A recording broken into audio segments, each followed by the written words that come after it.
Hello. We're about to start in a minute. This is Clif Chats, and this is a mostly live interview show that I've been doing for the last almost 2 years. The start of the pandemic, done over 70 of these, and it's just been a way to connect with other people, artists, people living creatively. Doing creative things, working in the arts, people at all different levels. Today, I have 3 wonderful Nashville songwriters. Um, and one thing I think is really interesting, and maybe we'll end up talking about this, is each one is turning them up a little bit. Each one. So I have Angela, Autumn, Layla, Frankel, and Meg Williams here. They each have very different styles. And kind of last minute, I sent them a groove to I was like, if they have time, I asked them to record. There wasn't enough time, and so we could hear each style with the same groove. But maybe we'll do that in another time. So anyway, I'm going to bring them on one by one. Okay, so here comes Angela, Meg, and Layla. We're on. Hey. Hey. It's good. Have you all met before? None of you have. I don't think so. Okay, cool. And I'm just trying to move this thing out of the way. This is Restream, and it's a kind of new platform for me. I was using it a few years ago. Well, welcome. I just introduced you all. I think we're all in Nashville right now. Is that right? Yeah. Yes. Yeah. So maybe the next time we do this, we'll do it in person. That'd be fun. Yeah. Yeah. That's something I'm still. I was just saying to Layla that it's a whole. I'm used to doing it this way, and so it's a whole nother thing with cameras, doing it live, making sure you have a good upload speed and all that stuff. Well, welcome to Clif Chats. I know all of you from. Let's see. I know Meg. I think the Blues Jam. Is that right? Probably like 4 years ago, something like that. Yeah. And Layla, I think we played at the Blues Jam as well, but I think then also we met at a house concert. Yes. Mm-hmm. And Angela, we met at a coffee shop. And Angela, I think you might be coming in and out your connection. Yes. Where'd you get it from? Where's the coffee from? I don't know that one. Elegy. Well, Elegy, yeah, I'm not familiar with that place. It's good coffee. It's really good. Nice. Well, I'd like to just start with just some of your backgrounds, like where you're from, and I'll just for ease of knowing who to go, I'll say your name. If you want to say where you're from and how you got into music, if there was an age where you became serious about music, that sort of thing. So Layla, you want to start? Yeah, so I'm from Chicago. Been in Nashville about 4.5 years now, but I got started with music from a very young age. My dad is actually a children's singer-songwriter and performer, so I grew up on stage performing with him since I was like 4 years old and singing with him, and then moved on to like singing choirs and musical theater, and so I've just always gravitated towards the stage, and then been actively songwriting since I was like 18. So a while, yeah. Nice. Angela, how about you? Did you have a lag of some sort there? From a super young age. Oh, I have a lag. Yeah, a little bit. It's fine. Whoops. Lag. No problem. So, yeah. So go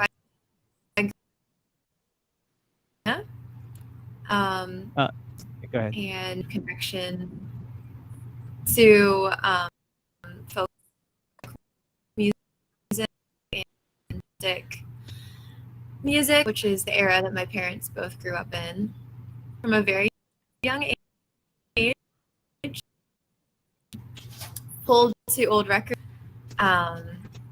Although neither of my parents are musicians, I ended up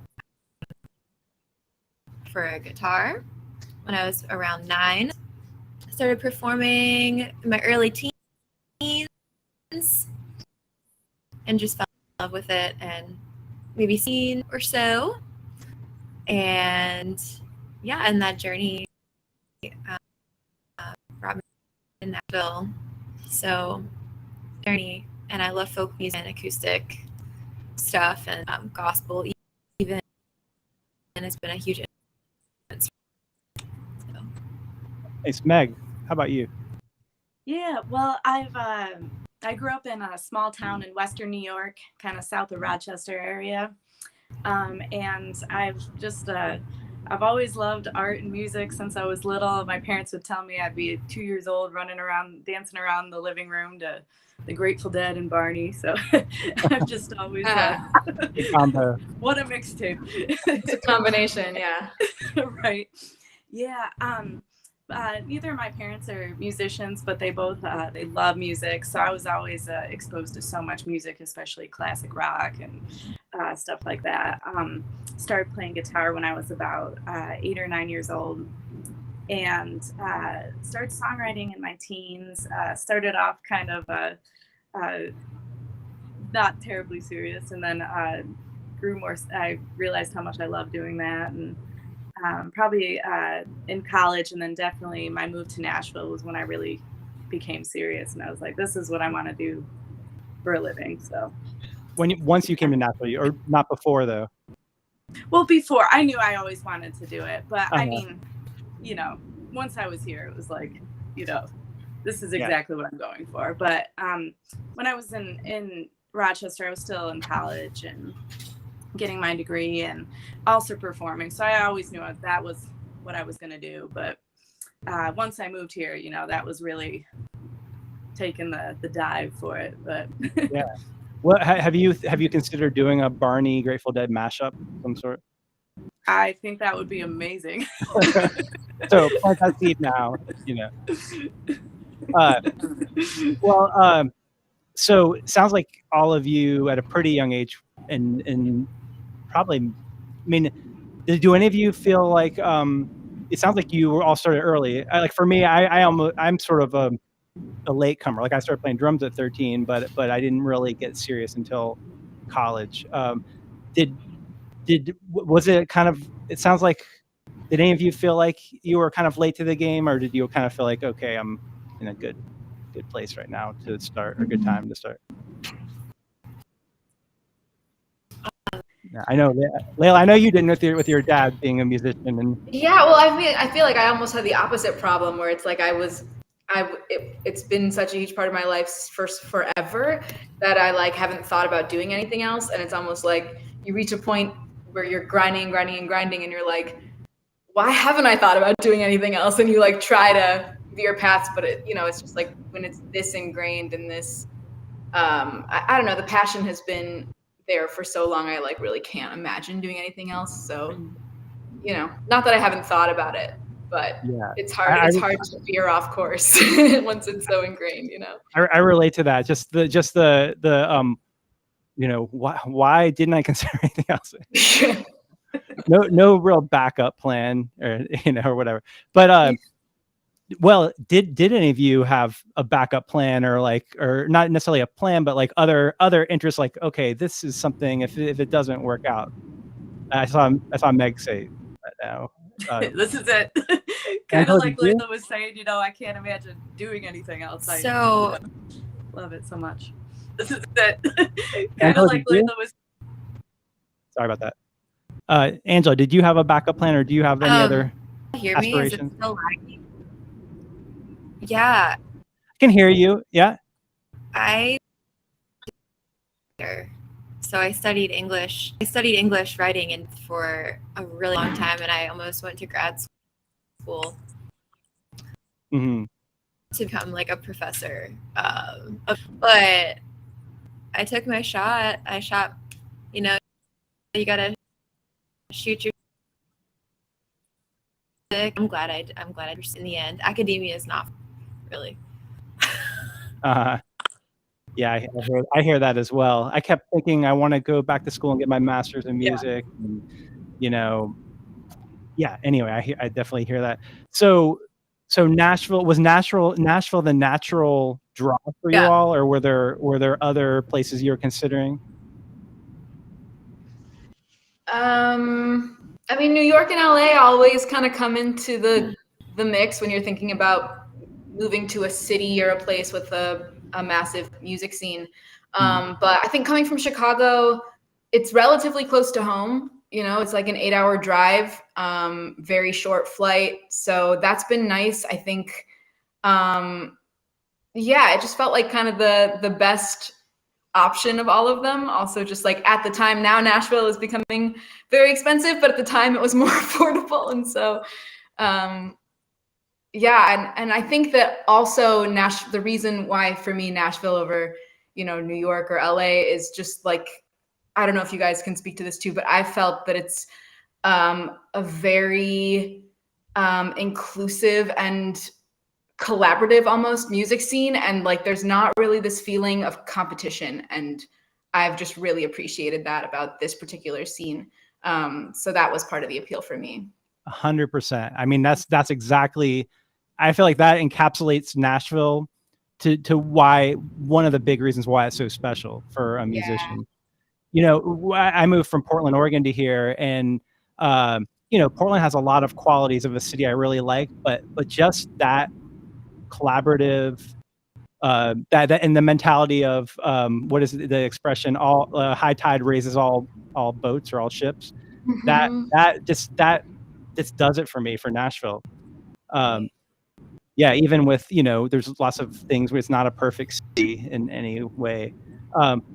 So how do you all approach collaboration? Like, what does that look like for each of you? And feel free to jump in. And I am listening to you all. I'm trying to. So with Restream, for some reason, it didn't go to my main page. I don't know what happened, so I'm just trying to share it to that page. But I am listening to you all. Yeah. I mean, you're familiar with the blues jams and everything. Like, I guess when I first got to town, that's how I've met so many people, is I guess different collaborations with artists here in town, just going right into those jams. That's how you meet so many people, and people that you wind up doing shows with, or they become your friends, or you wind up writing songs with them. So yeah, the jams and the writers rounds is really, I feel like, how I got my start here. But yeah, as for collaborations, now that I've been here about 5.5 years, I do a lot of writing on my own, but I also do some songwriting, co-writes with others. I have a few people that I personally need to feel very like connected and comfortable with a person or a friend or a songwriter to co-write. So I have some collaborations with songwriting, and for performing, I do a lot of collaborations that way. I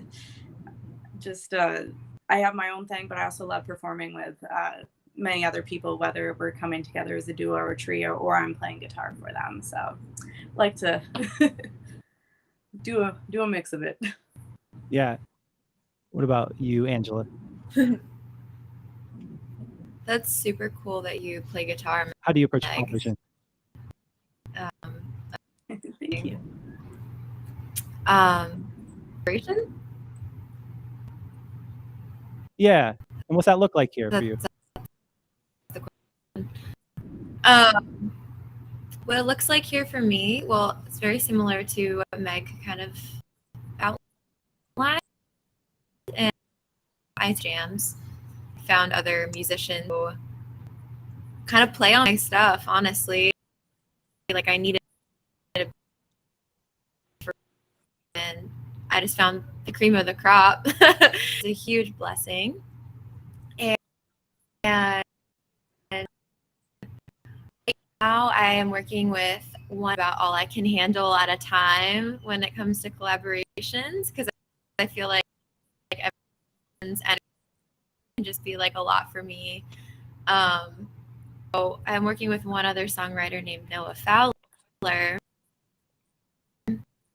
and usually I send him a song, kind of mark it up for me, and so that's the most effective form of co-writing, that is just having a friend to edit, and someone with like a similar mission, a similar style and journey. Really what does it mean that he'll mark it up? Literally, like, edit the document, crossing out. So like the word, you got the words. Seem cliche. Uh-huh. More creative than I could have imagined. That point of creation, but foundation, then building on the lyrics, essentially. Yeah. So you start with you do the lyrics, and then or do you do all the chord melodic part, chordal and melodic part of it? Mainly. Right. The composition, I guess. Yeah. The arrangement, all that. Yeah, pretty much. Layla, what about you? What's your collaborative? What's that look like for you? I feel like it's been all over the map. I mean, I think I do a lot of co-writes in town with a lot of different people. And when I come at it, oftentimes when I'm coming at co-writes, I'm coming at it from a place of just like, let's just explore creativity and see what we come up with. A lot of times when I'm co-writing, it's really more of an exercise. And I don't always expect to walk away with a song that I would want to perform. And that's the other piece of it too, that I think is a good thing, is that like, I'll come into co-writes just wanting to create a song. And maybe it's for my voice, and maybe it's for the other writer's voice, or maybe it's for just the sake of writing a song. But I think that like that practice has been really good for me as far as exploring different places that a song can go, and just getting more comfortable writing outside of my own style. So yeah, it's really just been a growth opportunity, but I've enjoyed that part of Nashville, of the Nashville scene, and just like how, I don't know, people embrace co-writes here, and I think it's bold and also really cool. So that's been fun for me. Nice. When it sounds like there has to be a certain amount of openness when you're co-writing with somebody. And it also sounds like for Meg, and also for you, Autumn, you found someone where you work well with them, or you find kind of people where there's a good working, maybe friendship and working sort of situation. And then Layla, it sounds like you've been doing what a lot of people do, especially I think, not necessarily when they first come here, but where they write with lots of different people, and you probably start to find people that you work, it just seems easier to work with certain people maybe. Right. Well, and I agree with that. I think that like, it's likened to dating so much of the time, where it's like some people you have chemistry with and some people you don't. And I've certainly found people that I click well with, and then you have multiple co-writes with the same person. But I also, I think it's worth trying to work through those awkward dates too, just to like have that experience as well, and then when it's good, right? So yeah, and also, I mean, I'm sure through that process you learn a ton about writing, about working with other people, and about yourself, I would think, and communicating, and about your songwriting style. Like I find that there's almost a head in the mix that's really more of the creative mastermind, and the other person who's kind of like the editor. And depending on who I'm with, I'll play different roles. And I find that I tend towards being the editor, especially lyrically, or like somebody puts out an idea and I'll be like, why don't we make the melody this way instead? But working with people who are also editors has been good for me, in that it challenges me to be more of the creative initiator, I guess you'll say too. So I think it's good to play both roles. Do does anyone have like a process, or is it different all the time? Like some people, maybe a lot of people who write, they tell me, you know, like I don't limit myself to always, you know, doing the chords first or the melody first or the words first, but I'm just wondering if you found that there's certain process that you are gravitate towards or that works well for you typically. I feel like it's different all the time. Yeah. You never know where it'll come from exactly. Right. Like sometimes going off of what Layla was saying, you know, I'll have a song, but I feel like it's not quite there or quite right. And then I'll, you know, take it to someone like for the edits. Maybe the melody needed to be changed or a few lines just weren't quite working. So basically presenting with a almost finished product.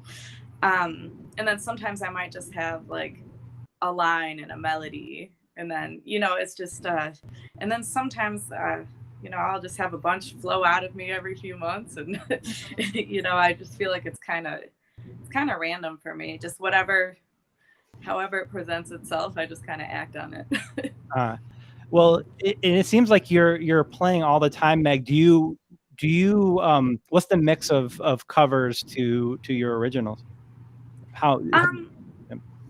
I mean, it depends on like where I'm playing, and obviously when I'm playing downtown on Broadway, that's pretty much entirely covers, which is fine and fun, and that expands you know, a lot of my skills and in that manner. But you know, when I'm playing with my own band or on tour, I'll do primarily my own music. So yeah, so really, I mean, it just depends on where I'm playing and what the crowd's expecting to see. And yeah. What and so when you're on Broadway, and for anyone who's tuning in who's not familiar with Broadway is where all the most of the honky tonks in Nashville are. There are, I don't know, 50 stages or so down there. People playing from 10 a.m. till 2 a.m. With 4-hour shifts. What do you mean? Are you playing country tunes when you're down there? Or are you playing more rock and blues, or what are you doing? Yeah. I mean, I do a mix like of just in general popular music. I tend to play with my duo partner is much more country than I am. So she'll cover a majority of the country tunes. I have, you know, some country tunes, but I do a lot more of like the classic rock tunes. So, but you know, all things that people enjoy hearing. So yeah, a lot more, some country, but a lot of classic rock. And so for all of you, when you cover someone else's music, like how does that? What are some different ways that informs your own writing? And like, because I mean, in the process of I feel like learning another song is a great learning process too. Are there any songs you could think of that really you could say, okay, this really got me to a different place in my songwriting?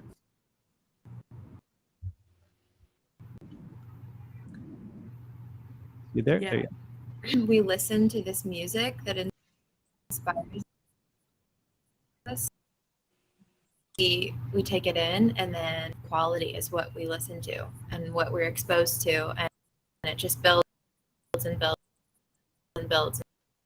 It becomes like yourself, and then what you're delivering to the audience is just everything. But I feel like listening to the audience is like, what is your audience like? Do they like, what are some artists that they like? Do they like Gillian Welch? Do they like Lynn Skinner? Do they like Erica? And then you kind of learn about yourself, and it's just like a constant feedback loop of everything that you've listened to, and then what and like that I mountain music just because our audience is, and that goes for my originals, and it goes for everything that I cover ever and ever. So yeah, participation, the biggest qualifier of what we do, I think. And so, and I'm just curious, Layla, I'd like to hear what you have to say too, but also I'm just wondering how the audience influences you all. You know, sometimes are there times where you say, no, forget the audience. This is what I want to do. I mean, I know there's different approaches, but Layla, if you would talk about your, I lost my train of thought. What we were just talking about.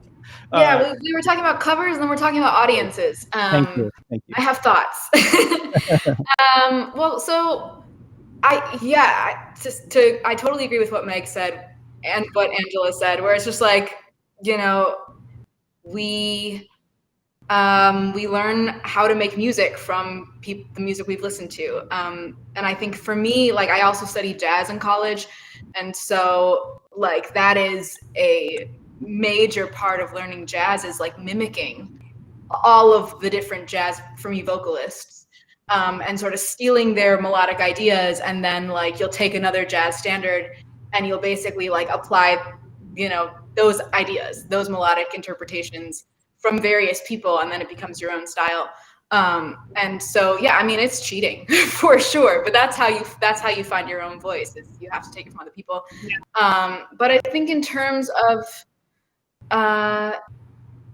in terms of covers, for me, as a performer now, I love doing covers, but interpreting them differently. So I almost never will do a cover exactly the same way that it was, and I'll usually change up either the groove or some aspects of the chordal background and harmonic changes, just to make it more interesting for me almost. Yeah. I feel like I am honestly not always great at listening to my audience, because I'm just like, I'm an artist, I'm gonna play what I want to play, and so oftentimes that means I have to like take a step back and be like, okay, maybe I have to throw a pop song into the mix sometimes, just to like keep people happy. Yeah. Well, there's something to be said for being true to yourself, and then there's something to be said for also listening and you know, like being true to yourself and having help, you know, finding your audience, or your audience finding you, however you want to look at it. And then there's also something to be said for listening to your audience. I think it's a balance. Yeah, for sure. Since I'm a drummer, let's talk about drummers a little bit. And I know, you know, like probably there's a lot of times where you're not playing with a drummer, but when you are playing with a drummer, what are some things you look for in a drummer? I love playing with drummers. I would prefer it all the time if I could. But I look for just creativity, and then being able to like pick, because usually when I send a band a track, it's a very stripped down acoustic guitar and vocal track. So I'm looking for drummers that are able to like intuitively pick up what the feel should be, and then it's all about intuition. I'm just looking for like creative, intuitive people who are coming up with interesting groove ideas that I wouldn't be able to necessarily articulate, but they intuitively know. Meg, what about you? What do you look for in drummers? I love all that, and I also love when they can just go with the flow, because I constantly love to add in new songs, whether it's originals or covers. So I like, you know, just with playing so much, I kind of get like bored of doing the same song. So, you know, I like having somebody that's like, all right, here we go, you know, and they can just pick up on what you're doing, get the feel like that. Just on the spot, you know, that they're just, you know, confident and solid, and can just like roll with basically, you know, roll with the changes, just roll with it. So Angela, about you? Angela, what do you look for in drummers? I like a drummer that doesn't, I love a drummer who does not pigeonhole my music into think it is or what they hear, or to like, I just love to be this force that presents a space where drummers can, and then I get to learn as well in my songs, just by that collaboration. Drummers are so favorite, and it's really hard to find the right drummer. It's like kind of like a very personal choice, sort of like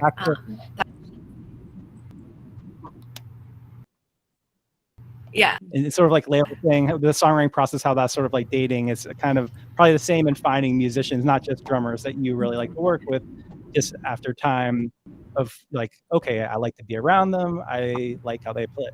which are two, people all the time. I remember when I first moved here, just hearing the hang all the time. People talking about the hang.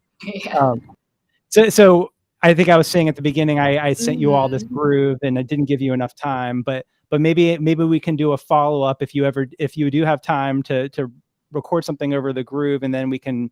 The idea with that was to show how one groove could be interpreted so differently, or music, what the melodic, harmonic, lyrical content could be so different. I love that idea. I would love to do it. Maybe we can just not necessarily, it doesn't have to be like a full on Clif chat. So we can just send you our songs and you can be like, here's the I'd love to. Yeah. And I know it's asking a lot. I mean, I know we're all balancing a lot, but yeah, if you have time, I would love to hear what that sounds like. And it was, Layla was saying it reminded her of David Byrne, kind of because the percussive aspect. So, but I don't want to pigeonhole you all into genres or styles, but I do think each of you has a very different style. And so also I'm kind of, the back of my mind, I'm thinking, okay, this could be the beginning of a group too. You three, I'm talking about you three playing together. So what was I gonna say? Honestly, cool. Yeah, or at the very least, this is a town of writers rounds. Like, we could do a writers round. Yeah. Trade songs. That's always fun. Yeah. Cliff, I think you froze. Maybe you're just frozen on my end. I'm frozen. Hold on a second. Yeah, you're frozen over here too. Oh. I'm still frozen. Okay. Oh no. All right. I'm gonna try to unfreeze, but I can hear it. Can you hear me? Yeah. And you froze for a second. Okay. Hold on a second.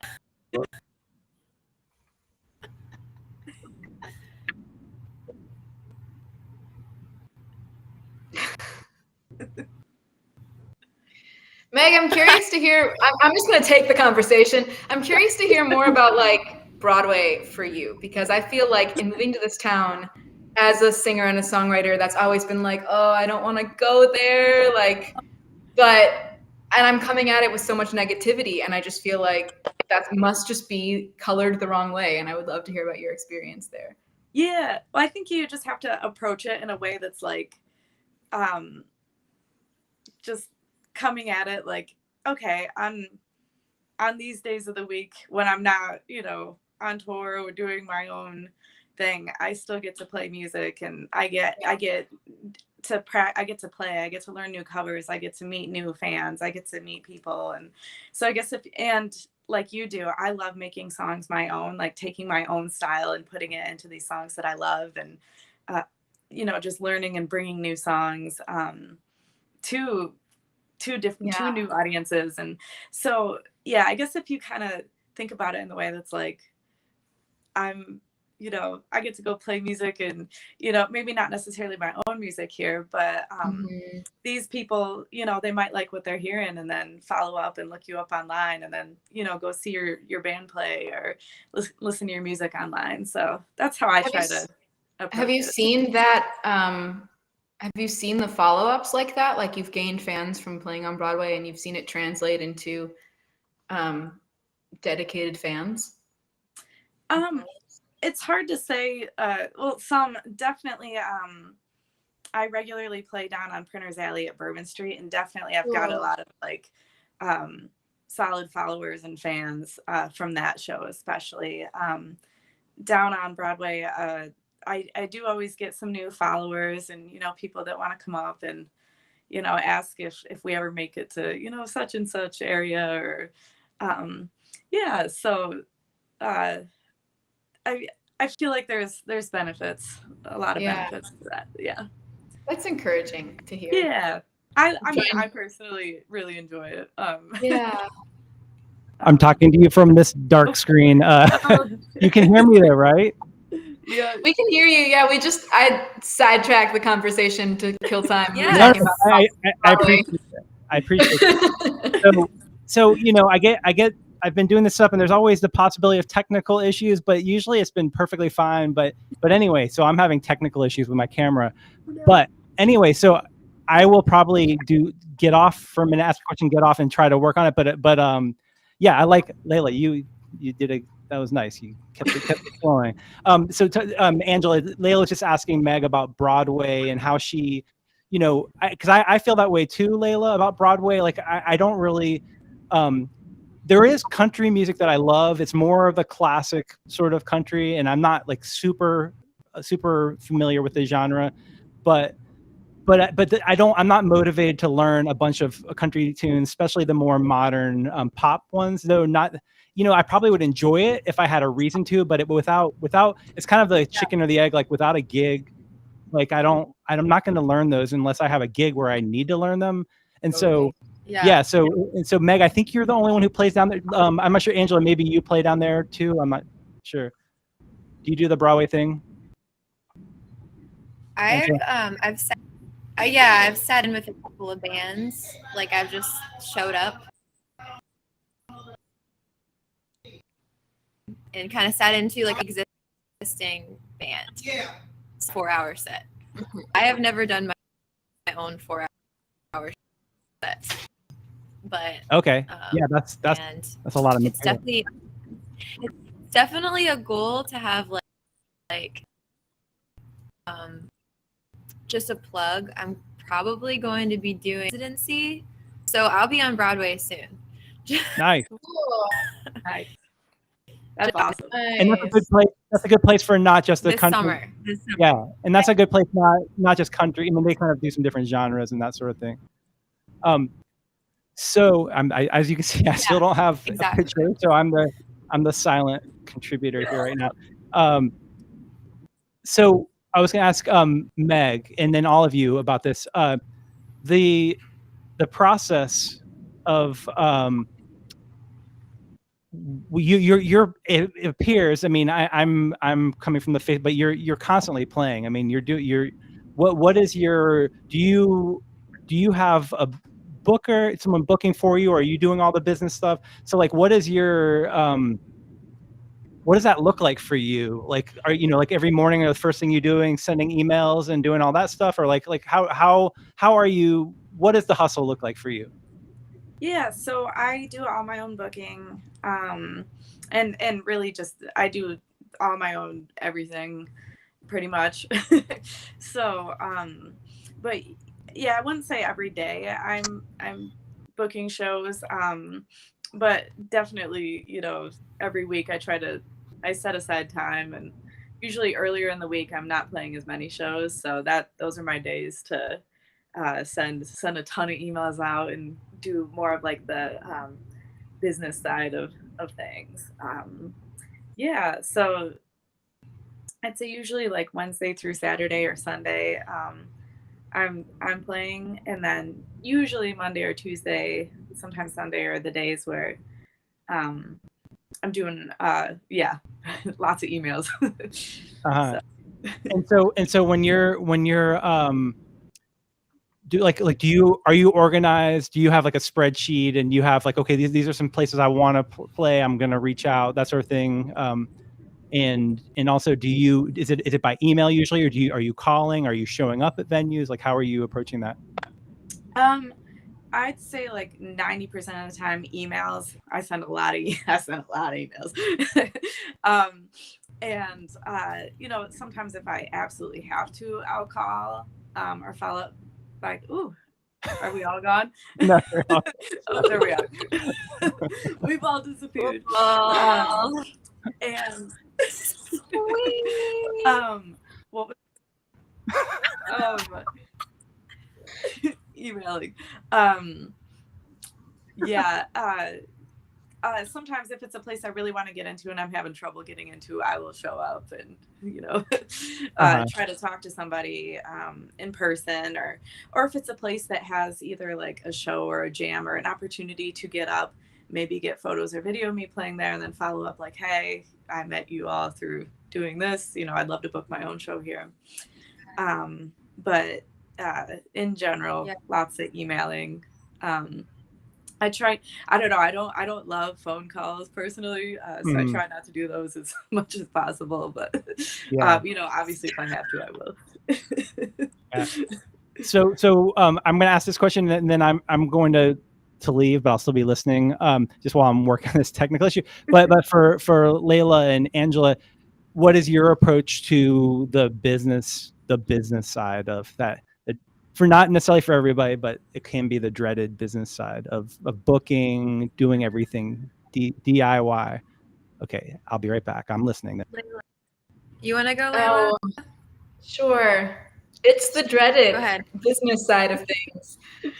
I have tried to find people to help me do it because I don't enjoy it. But at the end of the day, I'm the best person to book my stuff for me. And yeah, I mean, I think I have had a really hard time booking in Nashville because the market is so saturated. So I'll often have to leave town in order to play shows. But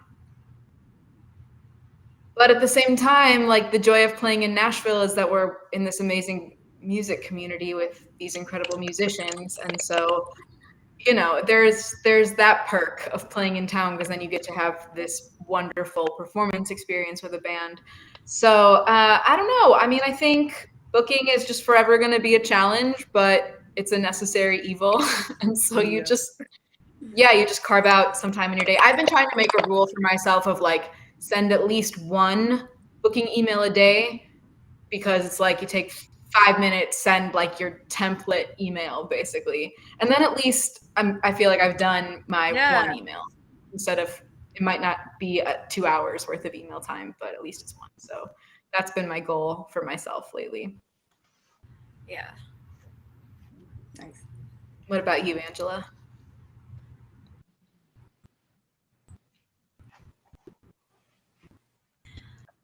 That's kind of currently just make a goal of like minimum 2 or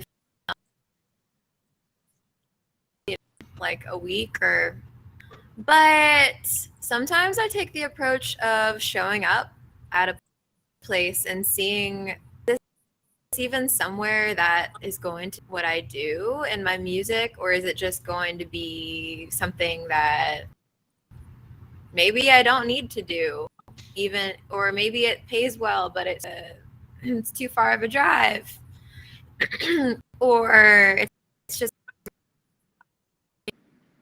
for what I'm 2 hours away and it's like $200. That's maybe not the best gig to do, but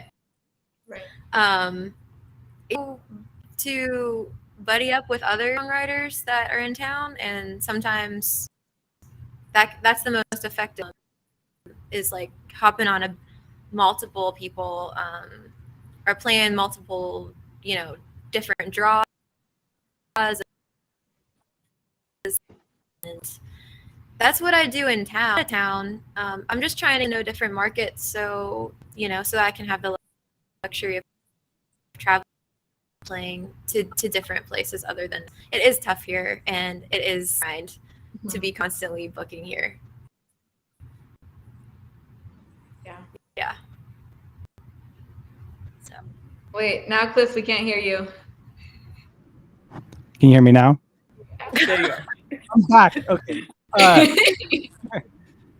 Little technical issues. Okay, so have you all ever heard this? There's a musician in town named Jeb, and I think his wife's name is Danica, and they have a duo, and before the pandemic, I mean, they're constantly hustling, driving their Sprinter van around the country, and but anyway, he was talking about 3 pots or 3 baskets, and one was I think the money, maybe it was 4, the money, another was the fulfillment, enjoyment, another was fans. Maybe there's another pot, but have you all heard that or something like that before? Yeah, Something like that. And so do you have any particular like when there's a gig and you find out the specifics about it, what are you looking for? Like what are the type of gigs you really are like excited about? Maggie, you want to go first? I guess you know, how does it benefit me and where I want to go in my career, and is it worth my while, and do I want to do it? Basically, yeah, like definitely I feel like enjoyment and is high on the list for me. Like, is this something I want to do, and is it going to benefit me? And then obviously, is it worth my while? Like time, distance, money wise. Yeah. Yeah. I've heard it as like you have to have 2 out of the 3, like money, music, and I've heard it as money, like good music and good hang, but like maybe the hang is the same as fans. I don't know. But you have to have 2 of the 3. So like maybe you're playing a cover gig that pays well, so it would be like essentially the music might not be as good, but like the hang and the pay is good, so then it's worth it or something. But then you have to also calculate miles traveled, and that's the other piece of it. Especially I now think that there's a lot of factors, but I'm definitely at the point where like I think earlier on in this journey for me, I would have taken a lot more exposure gigs, and now I'm just like, nope, I'd rather be home and playing my own music and live streaming than playing exposure gigs. So, you figure out what your worth is, I think, and what you're willing to do. Yeah. Angela, how do you look at the 3 buckets or whatever they are for the hang, as Layla said, the hang, the music, money? Well, I play folk music, primarily original music. Cash cow over here, raking in the big bucks. So, my main audience and friends, like, is it a good hang, and is it the place where my original songs are going to be and received well, and help. There has to be that give and take with the audience, because I need that as a writer. I need to play my music for others, or else it's just me in my room. So that's the main one for me. And then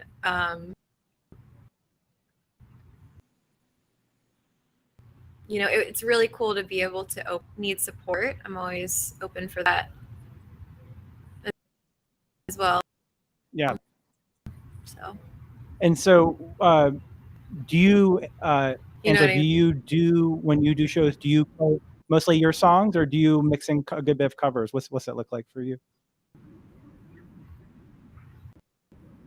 I have been doing mainly my own songs for the last 2 years or so.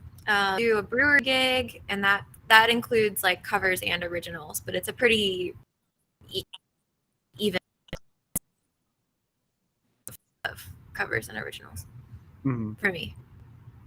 Yeah, and for all of you, and this is like this is, I think, for anyone who's working on their craft and who's not at a certain level, which I'm talking about the level that probably everybody aspires to. How do you balance the day-to-day, the having to make enough money and all that? I mean, I know there's other jobs sometimes you have to take. There's other things. Like what is your approach? Would you rather? Some people approach it, I'd rather be playing music, even if it's not music I like to be playing, than doing anything else. Some people say, like, I'd rather be home, I'd rather be doing other things and really play what fulfills me. So how do you all, and you can maybe sort of answer that, but if we could get a little bit more into how you look at that.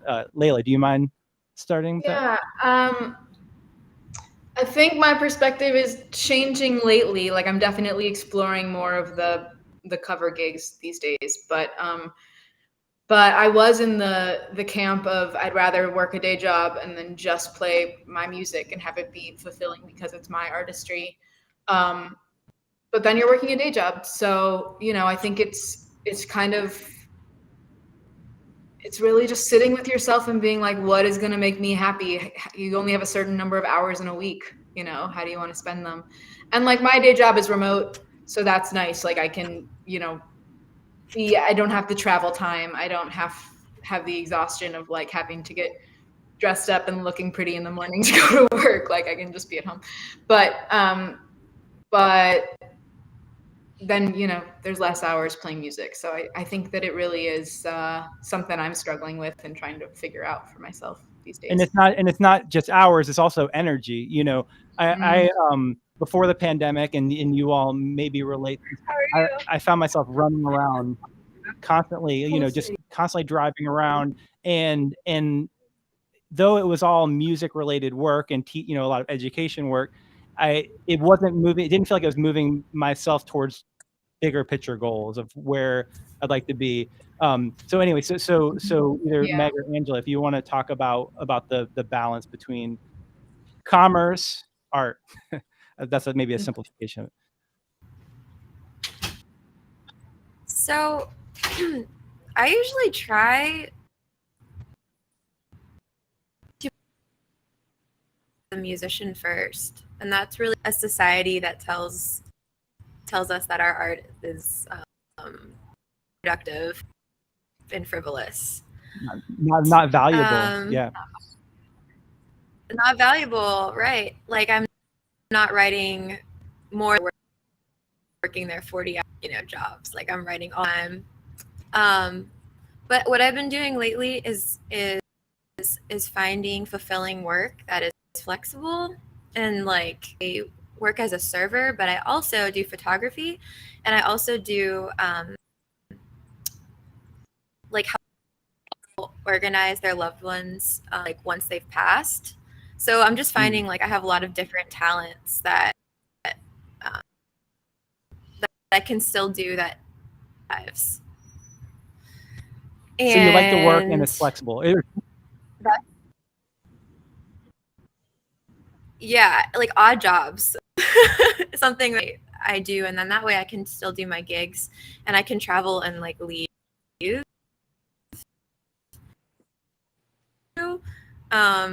know, but I don't have any pets or children, so I can kind of just leave.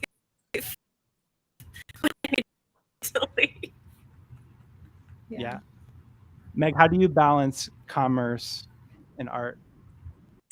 Yeah, well, I do music full time, but that does include a lot of downtown Broadway gigs, and maybe a lot of gigs where I'm not always playing my own music, and then playing for people, and then also doing a mix of my own like original and cover gigs. So just trying to take on as much as I can to be able to do that almost every day. So that's what I've been doing.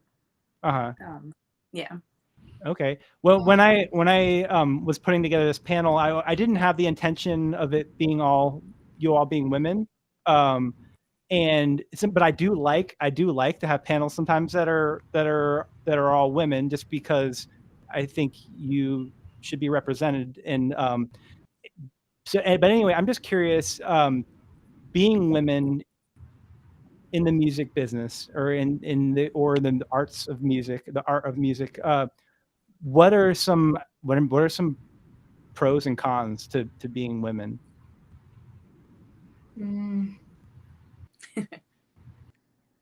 Jump in. Yeah, Meg, go ahead. One thing that I find that has been an issue for me in particular is I'm a woman, but I'm also very like short. So people think people think I'm very, very young. And I'm going to be 30 next week, but people think I'm, you know, a teenager usually. And so I get that kind of attitude of like, you know, sometimes people are like, oh, you almost like, oh, is this your, like, you know, first time or something? I'm like, I've been doing this for like, I'm a veteran. Come on. Yeah, like I'm the one who booked the, you know, it's just like, So, but it is it does make me laugh when people think I'm like, you know, 15, 16, 17. I'm like, I'm 29, you know, and they're like, ooh. So they just, you know, and then their demeanor changes. But, you know, so that's one thing that I've in particular, just being like really, I'm only 5 feet tall. So being like a smaller woman. Just another thing that I find is if I play with someone who is a man, they will almost always be the one who is addressed, even if it was something booked by me. So that those are kind of two issues. Just almost like treat it as if I'm younger and inexperienced, or wanting to talk to a guy first over me. So I don't know if you guys have experienced that, but oh my God, I so relate. I have the exact same thing. I'm in my 30s and people think I'm 24 all the time.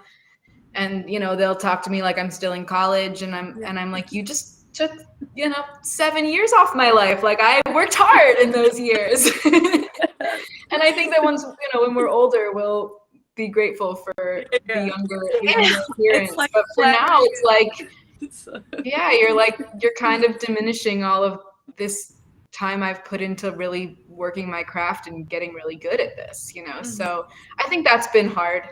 The other thing too for me has been just like, in terms of working with other musicians, especially male instrumentalists, like I feel like they immediately assume that a female singer doesn't really know the theory side of things. They don't really know how to speak music. And like, I went to school for it and like worked really hard to really know what I'm talking about. And so I feel like I kind of have to prove myself a lot with that. And so I think it's just been important for me to find musicians who like respect that about me and don't make me feel small in that way, But it is interesting because I do feel like, especially in the pop country world, like you don't have to, especially as a singer, you don't have to know music. Oftentimes it's 4 chords. But like if you're doing more R&B stuff or songs that are more complex forms, like I try to do, then it's important for me to be able to know how to communicate that. So yeah. You want to speak to that, Angela? I can speak on that.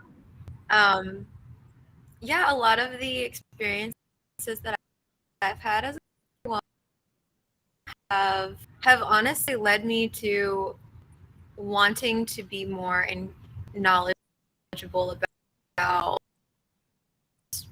stage production or records, and just so I can help lead young women who are in my position, the same thing that I was when I was 20, 21 now. And I feel like I've been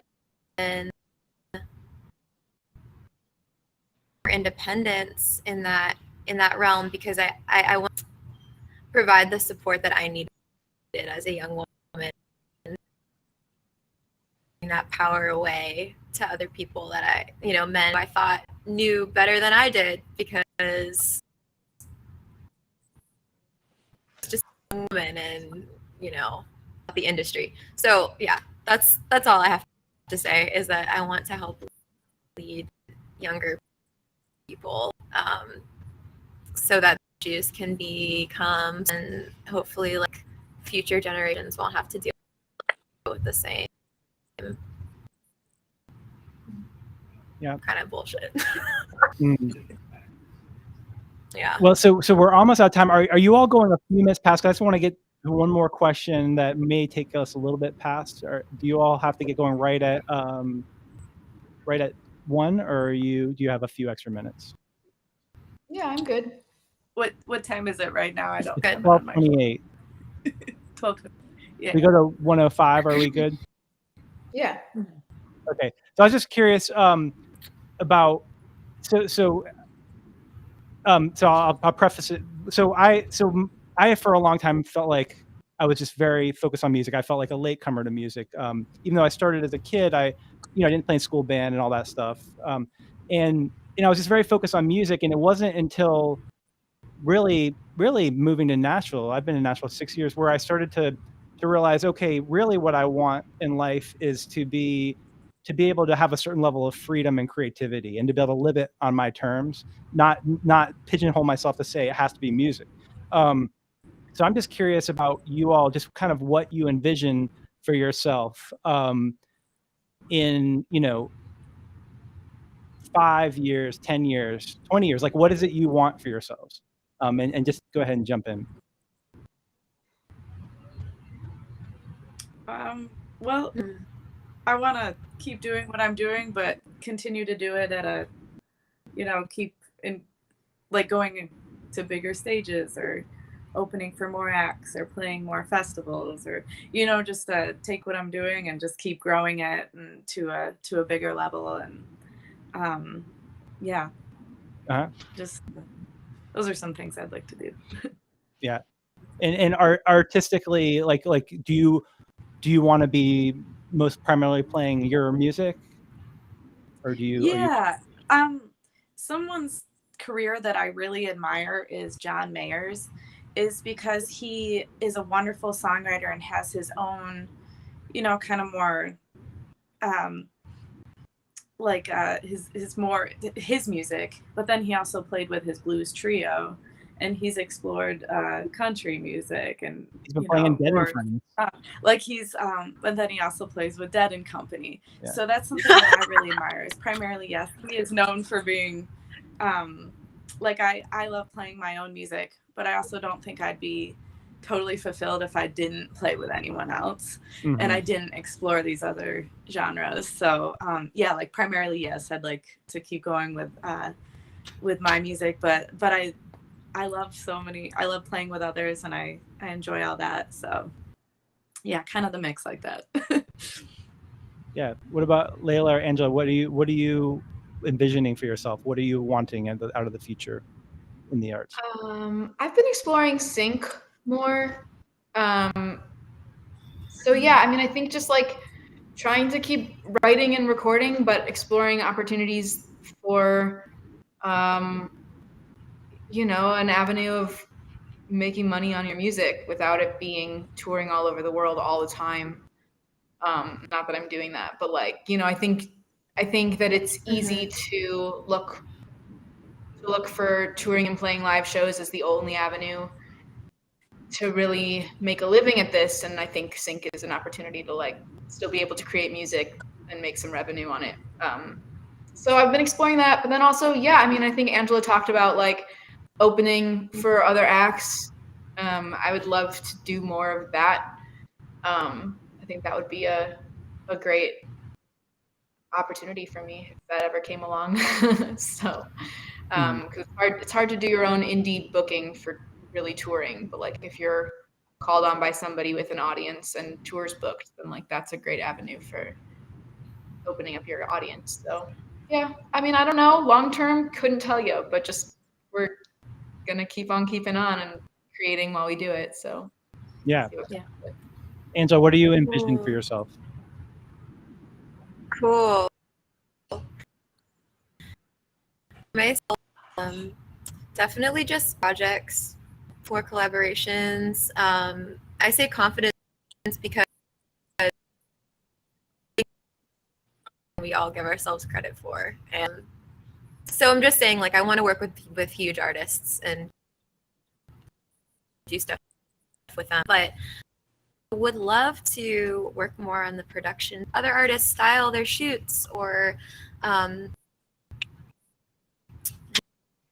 an empathy, so I can help just like with artists no matter what, in whatever capacity that I can. Because that's what inspires me and makes me feel good, and I feel like that's where I belong. I want to keep expanding like all of the creative modalities, not just music. Yeah. Well, thank you for joining me on this panel. So I'll put each of your info, your websites, and all that in the comments and on the notes on YouTube, so people can find you all. But so we have Layla Frankel in my upper right corner. Meg Williams is below me on the left side, and Angela Autumn on the right side. So look them up. Definitely, for people who are tuning in, any action you take to support artists, from liking, sharing, buying their music or merch, is really supportive. Anyone else want to jump in and say anything else? This was super fun. Thanks for having us. Yeah, like I said, I do want to do more. Thank you for this container. You're welcome. Thank you for doing this. And And so for anyone tuning in, every Wednesday I do these 11:30 Central Time. Also every Tuesday I do free drum lessons on the Sound and Rhythm Drumming School Facebook page. And also been doing a lot of teaching online over the last 6 years. So that's my own personal plug. Yeah, thank you so much. So if you get a chance, record to that song, and we'll figure out a way to share that and compare. Maybe we can do another one of these and compare this, how each style with the same groove. And if that groove doesn't work, I'll send you a different groove. But you all have to play the same groove. That's the one caveat for that. Thank you everybody for tuning in. I am going to end the broadcast in just a second. Have a good day, and hope to see you all in person sometime soon. Bye. Thanks. Thank Bye. you. Right. Bye.